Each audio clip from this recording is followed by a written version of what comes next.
Hey all, I'm Steve, 36. So a few years ago, I got hitched to Tina, and you know what they say, when you marry someone, you're also stuck with their mom.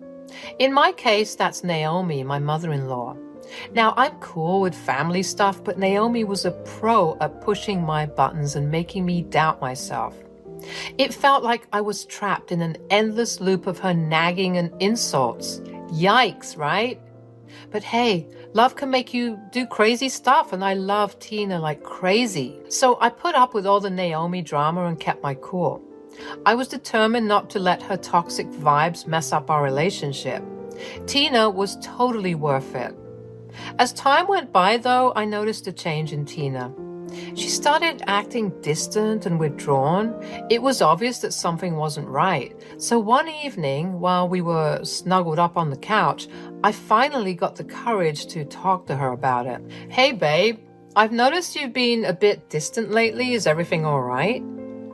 So there I was, sitting with Tina, and I could see she was struggling. Her eyes looked all frustrated and sad at the same time.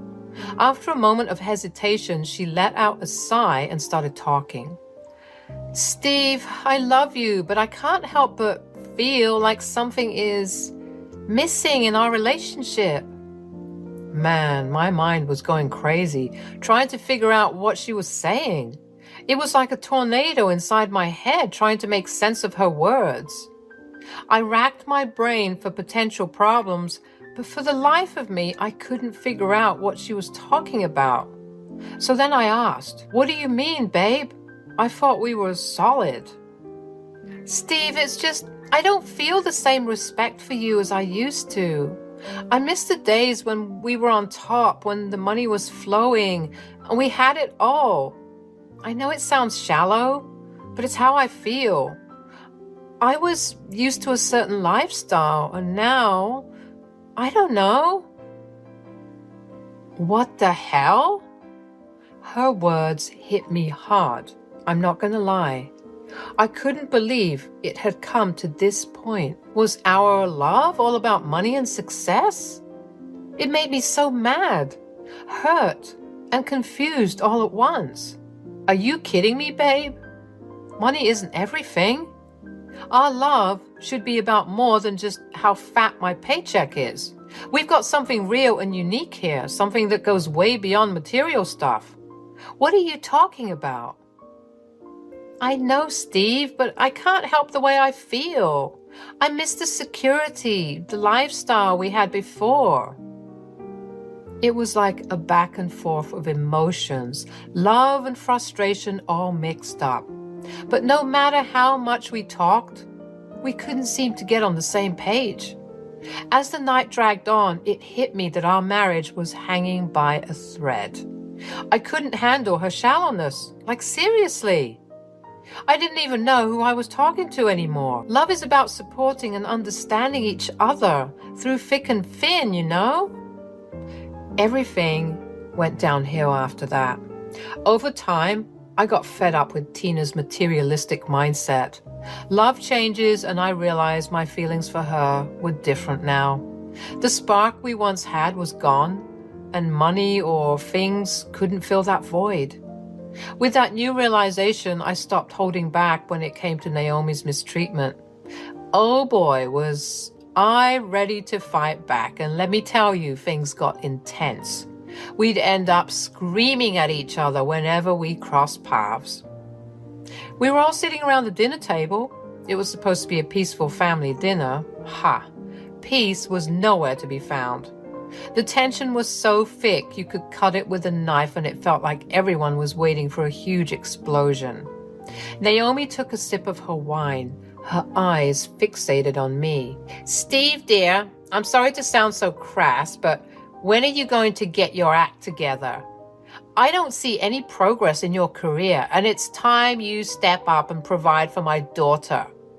Well, I see the apple doesn't fall far from the tree. In case you didn't get the memo, Naomi, love and respect aren't things that can be bought and sold. I may not have stacks of cash, but I've got a heart full of love and dedication. That stuff is worth way more than any amount of money. Isn't that what truly matters? And it's not like we're swimming in poverty either. You all need to grow up. Oh, she was really mad after I said that. Oh, that's rich coming from you. You're the one who needs to grow up, Steve. Love won't pay the bills. Love won't pay for groceries. Yeah, love is important, but come on, Steve, don't be delusional. In this economy, a man is nothing if he doesn't have more than enough money. Our fights got crazy intense, each one full of bitterness and resentment. We were throwing words at each other like daggers, tearing apart our already wonky relationship. I won't get into all the nitty-gritty, but it was way out of control. I might have said some seriously harsh stuff that even makes sailors blush, but I didn't care. I was tired of her crap. One day, Tina took me aside and I could see she was so confused and hurt. Her eyes said it all. Honestly, I was surprised at her confusion. She should have seen this coming with the way she and her mother were treating me. Steve, why are you treating my mom this way? She's only looking out for our best interests. You need to stop acting so rude. It's getting out of hand. I took a deep breath, steeling myself for what I was about to say.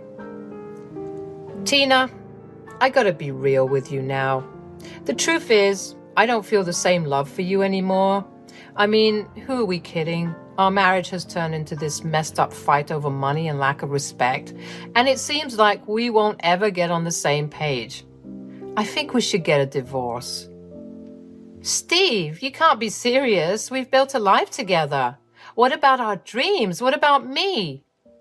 Tina, dreams change. People change. I can't keep living a lie, pretending that everything is fine when it's not. We both deserve to find our happiness. And since I can't provide that to you, I think it's best we just call it quits. I hope there's no bad blood. It's just, I can't handle this anymore. And just like that, the bomb dropped. It hit us like a ton of bricks. Everything just fell apart. Our marriage just crumbled, leaving behind a mess of broken promises and shattered hopes. We had to face the truth that it was time to go our separate ways and find our happiness. Tina and I, well, let's just say things had taken a turn for the worse between us. The tension was thick enough to cut with a steak knife, and every interaction felt like a dance on broken glass. So we both agreed that it would be best if I packed my bags and found a new place to crash while the divorce proceedings unfolded. Trust me, folks, it was the smartest move we could make to avoid any more unnecessary awkwardness. We needed some breathing space, a chance to untangle ourselves from the mess we had created and figure out how to move forward. It wasn't an easy decision, but sometimes you have to take a step back to gain clarity, right? So there I was, living in my own little slice of freedom, separate from Tina, when out of the blue I received a message that turned my world upside down. It was a message from a distant relative, a great uncle I hadn't heard from in years.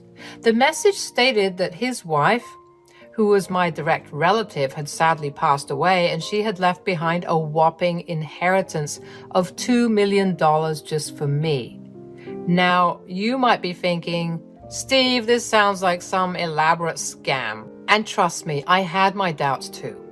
My initial reaction was pure disbelief. I hadn't been in contact with my family for so long. I'm ashamed to admit that I didn't even know if they were still alive. So naturally, I questioned the realness of the message.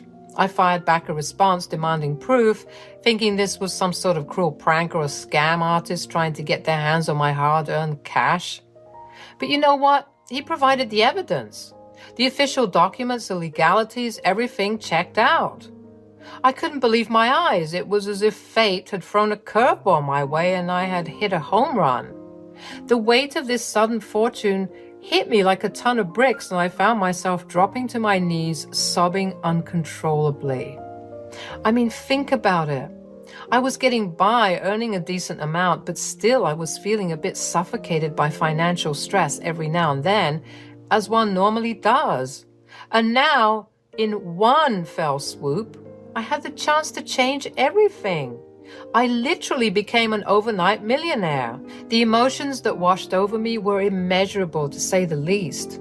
I was overwhelmed with a mix of emotions from shock to disbelief to sheer gratitude.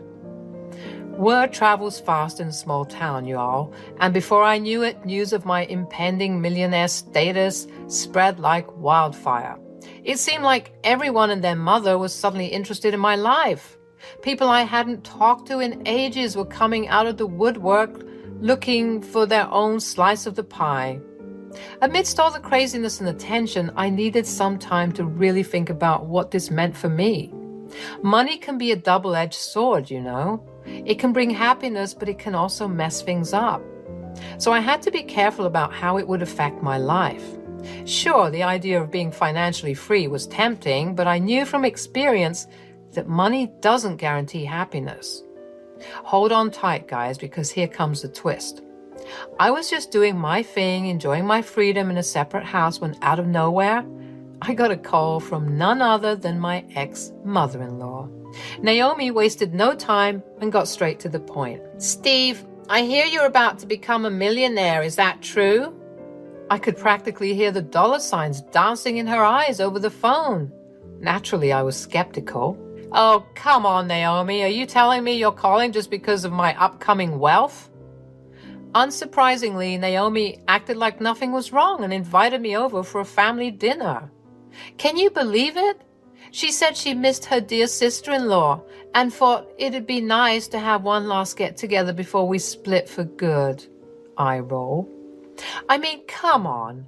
I had already told both Tina and Naomi that our relationship was beyond fixing. Divorce was happening and there was no going back. So, of course, I just chuckled at how ridiculous it all sounded and gave my reply. "Naomi, let's be real here.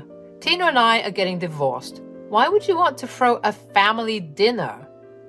So there I was, turning down Naomi's invite to the dinner, but she just wouldn't take no for an answer. She was playing the sentimental card like a pro, trying to get me to join them. She made it sound like this dinner would be all nostalgic and full of cherished memories. I could practically see her sneaky grin through the phone, knowing she had hooked me with that bait. It was a tough call, you know. Part of me wanted to avoid all the drama and manipulation, but another part wanted closure and to face that toxicity head on. In the end, curiosity got the best of me. Against my gut feeling, I reluctantly agreed to attend the family dinner. I just couldn't resist seeing how far Naomi would go to get her way. So I showed up to the dinner, and it's like I'm some kind of superstar. Tina's whole extended family is all over me, clapping and showering me with attention. It's like I hit the lottery or something. Well, technically I did, I guess, depending on how you look at it. And then there was Naomi smirking like a cat that got the cream. She walks over, putting on that fake sweet voice of hers. Oh boy, I knew I was in for something crazy. Well, well, well. Steve, my boy, look at you. Quite the catch, aren't you? I could smell the deceit from a mile away. But I didn't play along, raising an eyebrow to show I wasn't buying her act. All right, folks, hold the phone, because Tina, my ex-wife, stormed in like she owned the place. Our eyes met and something was going on, though I couldn't quite figure it out. Was it regret? Longing? Who knows, but I wasn't falling for her mind games. We all gathered around this fancy dining table feeling like some messed up royal family. The air was thick with fake smiles as we dug into a feast fit for kings. Everyone was toasting and chatting politely, but I could see the hidden agendas lurking underneath it all. The taste of sweet revenge lingered as I navigated through small talk and phony niceties. As the night went on, I somehow became the center of attention, the life of the party. People hung on my every word, laughing like I was some kind of comedy genius. It was crazy how money changed things, turning me into the golden child. But deep down, I knew it was all smoke and mirrors. Money revealed people's true colors, and I could see greed and envy creeping in. But amidst all the glitz and glam, there was this bitterness creeping in. This newfound fortune felt hollow, reminding me of how shallow human interactions could be. I couldn't help but wonder if it was all worth it. All right, now get ready for the juicy part. Naomi, that conniving mastermind, cornered me in the bathroom like a predator.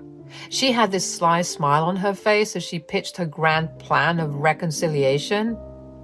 Steve, darling, I just wanted to say, Tina really misses you, and I miss you too. Oh boy, here we go again with the sweet talk. She started going on and on about how the distance had cleared up some things for Tina and her, and they all of a sudden realized that I was actually good for Tina. But little did Naomi know I wasn't about to fall for her tricks. I saw right through her desperate act, all the sugar-coated words and false promises.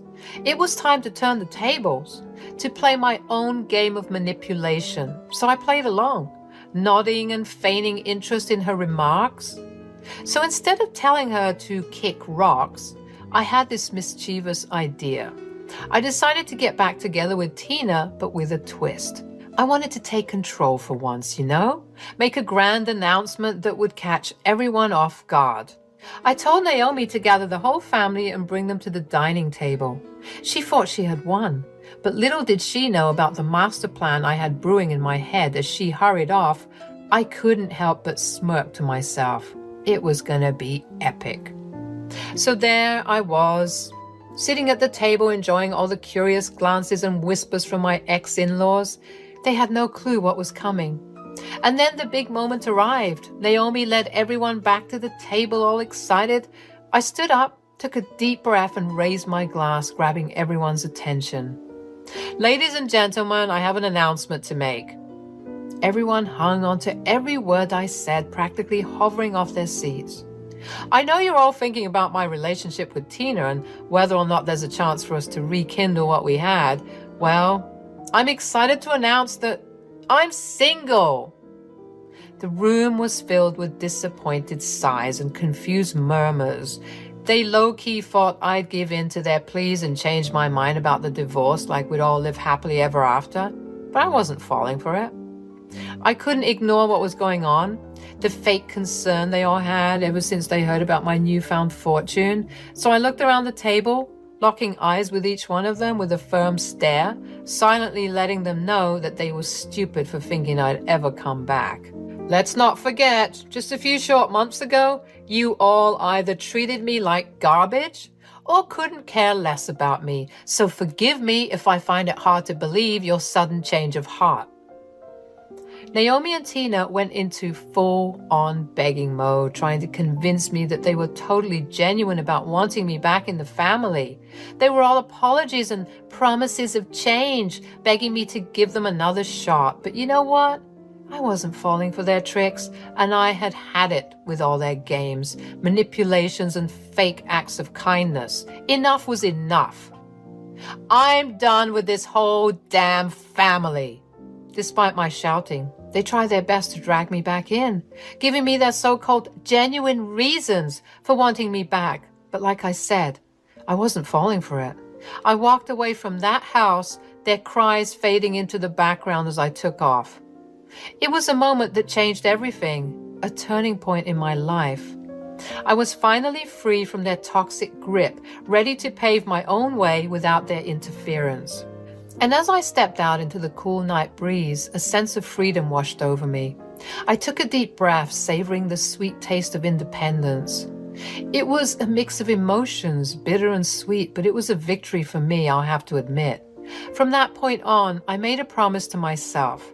I'd reclaim my life and pursue happiness on my terms with people who genuinely love me for me. So that's how my story goes.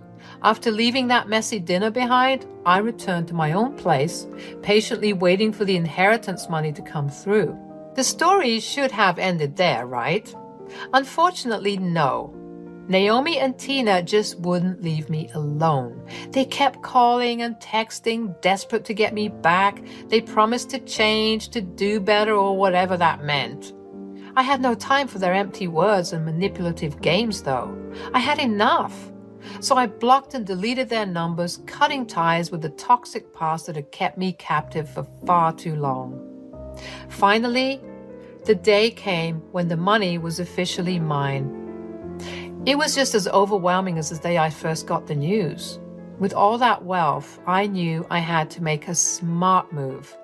I watched all those horror stories of people who lost their money after winning the lottery, and I was determined to be one of the guys who actually used it wisely. This small town wasn't the right place for a guy with that kind of fortune. I mean, having loads of cash can attract all kinds of bad attention and enemies, so I packed my bags and said goodbye to the familiar streets and faces that used to bug me. I left without a trace, starting a whole new chapter in my life. I changed my name and moved to a different state far away from my past. There, I found a fresh start, and man, it felt liberating to have all those possibilities ahead of me. Now and then, I can't help but be curious, so I check out Tina's Instagram, and let me tell you, it's a trip. She's trying so hard to find a sugar daddy or something to fill the void I left behind. It's kind of funny to see how desperate she's become, chasing after materialistic stuff in a hopeless quest for happiness. Her first traps are trashy, but I wish her all the best. As for me, I'm just chilling. I've come to realize that true happiness isn't found in all that shallow wealth or the messed up relationship that used to haunt me. I found peace in my newfound independence, living a life that's free from their toxic grip. So, take it from me, guys, money isn't everything.